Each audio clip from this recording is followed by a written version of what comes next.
Yo, yo, yo, what it do, family? It's Uncle T coming at you with another Tunes Talk. I appreciate y'all for tuning in. Yo, so lately I've been meditating on tarot and on the energetic aspect of things. And so I wanted to come at y'all with more of a tutorial type of video, so that way y'all can engage in the tarot yourself. Different tarot, oracle decks, or different types of divinatory tools, right? These are just tools on our tool belt.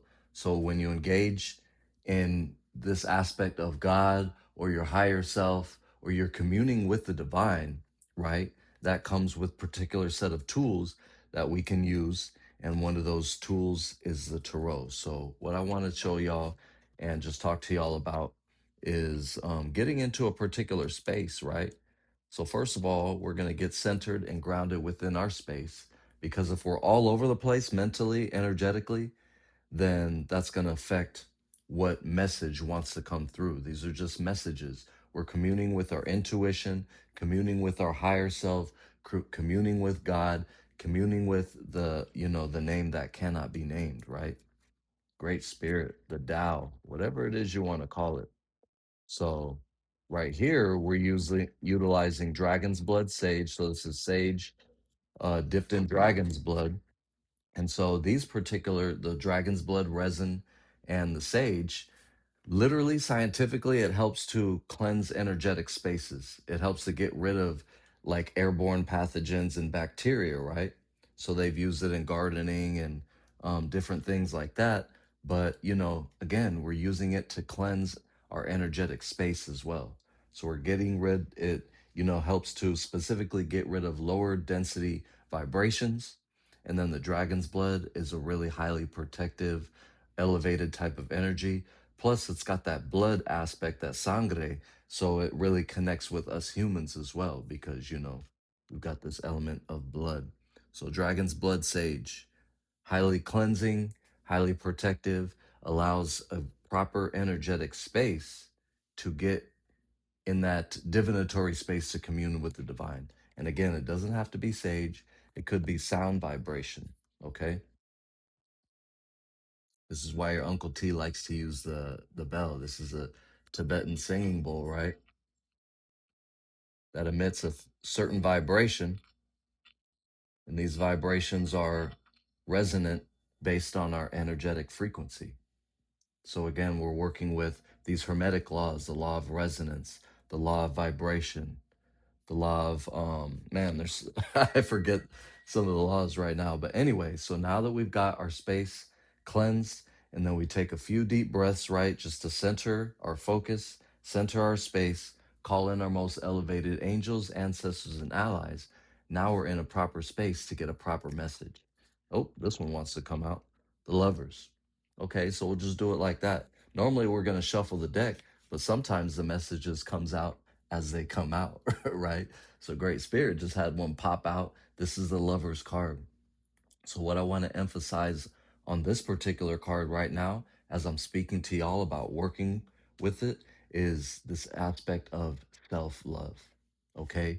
Really, what I like to do personally is work with ourselves. Or if I'm working with you, then I'm working with the individual, and we're basing everything off of your energetic frequency. We're not really looking into other people or peering into what's going on with them, but how is everything in relation to you as the main character? And this is how manifestation really works, is when we're the main character, when we're running the show, or when with us as co-creators with Great Spirit, we begin to, manifest that which it is we desire. And sometimes these desires are subconscious. So if you're having a shitty life, be mindful of what you're thinking of, right? Be mindful of the energetic space that you're in, mentally, physically, spiritually. Who are you surrounding yourself with? What is in your particular energetic vibration as far as your home? Is it dirty? Do you got dirtiness within your body? You know what I mean? All those are going to attract parasites, some lower vibrational spirits, entities, energies, pathogens that are basically looking to feed off of the host. And it's straight biology.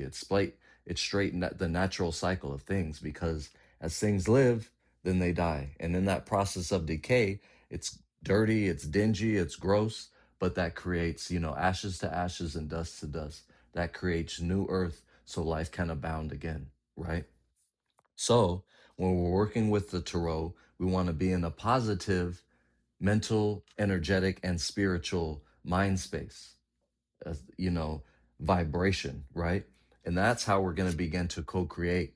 So if you're in a negative space, one could see this card as lovers. Oh, great, not this card again. I never get the love of my life, or all this has happened to me, this victim mentality, negativity. Or look at them, they look so happy. I'll never going to get that. I'm too old, or whatever's going on, whatever's playing in the subconscious, or whatever you choose to play on the forefront of your mind and your energetic space and your auric field, right? But if you're coming from a positive energetic space or a space of abundance, it's like, look, even if you're with somebody, the love's gonna get better. You know what I mean?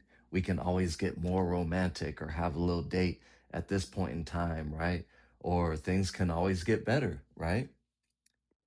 Just as within yourself, your self-love can always get better. I'm a dial up my dial um my nutrition in. It's Virgo season, which has a lot to do with health and wellness and the details, the minute details of life, right? And dialing in these systems and strategies in order to, have some health, wealth, and abundance. So this aspect of self-love, you know what I mean? And then right now, I'm really drawn to this sun right here, this beautiful, bright, shining sun. And we're coming up on eclipse season. So it's almost like this is about to be like a lunar eclipse right there. In fact, you know what I'm saying? So again, it's based on the timeline and the energetic time frames. And with this being a multi-dimensional quantum multiverse, there's all different parallel realities. So there's the reality where you're the victim, or there's the reality where you're the victor. Now, in order for us to co-create, we want to, steer more towards the victor, and you're going to see more and more victories within your life.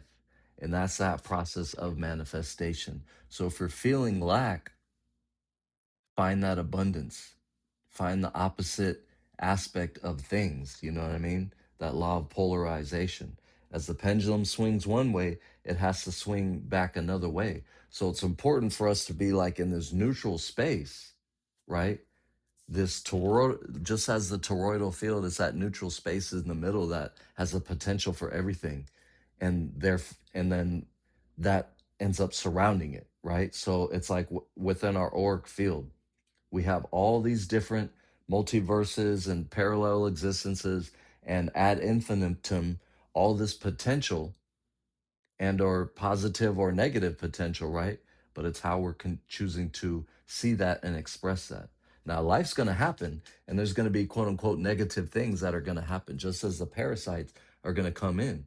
But, just clean things up, tidy things up, and you'll get rid of the ants or the roaches. You know what I'm saying? You got to tidy it up.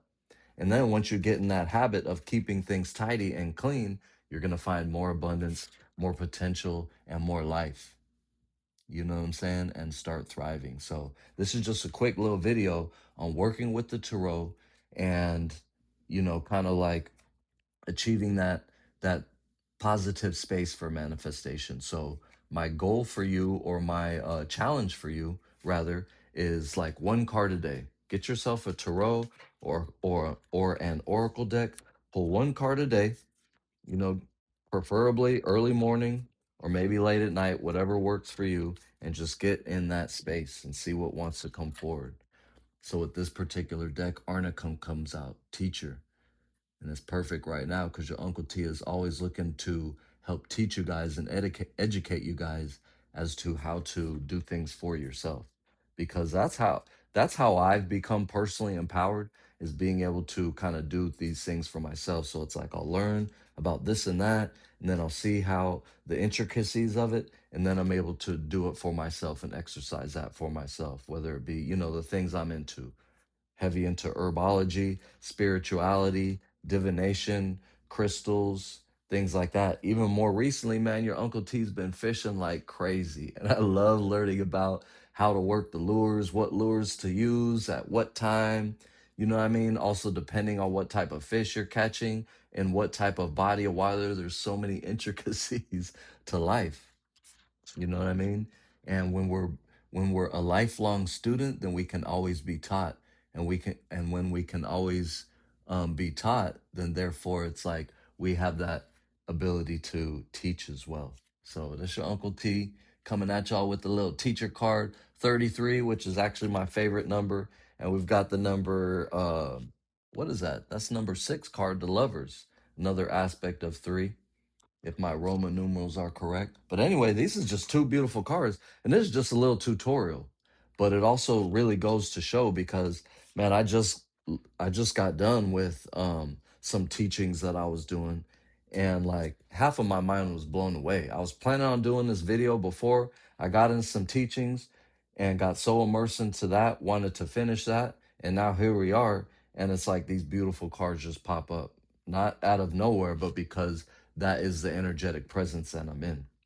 So if we continue to embody a positive, energetic state, then we can always see the positive side of things, and we're going to attract more and more quote unquote positive abundance. So anyway, that's about working with the tarot. I challenge y'all to pick a card daily, really meditate and muse on that card, and see all facets of it, the positive and the negative, this, that, and the next. But we want to lean into manifesting in the area of our desires, which is seemingly a positive thing, right? So anyway, that's your daily, that's your challenge for the week or the month or however, do it for 21 days, as they say. It creates a habit. And once you start doing that and get into that habit, then you're gonna really start to see the results, positive or negative, of that habit, and hopefully those results will be positive.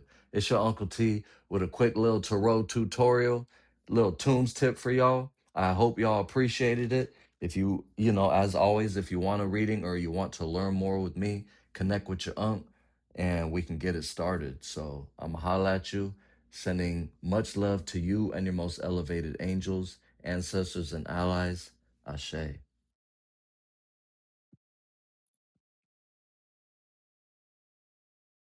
Also, on that last note, if y'all are, for those of y'all who are still tuning in, it's important to close it out. So now we're just going to close the energetic space, put the cards away, and let the manifestation do its thing. You know what I'm saying? There's no reason to harp and be like, oh, well, I'm still not doing. Nope. Take it for what it's worth, move forward, and you're going to see the benefits thereof. It's your Uncle T. I'm going to holla at you. Have a wonderful day. Wholeness.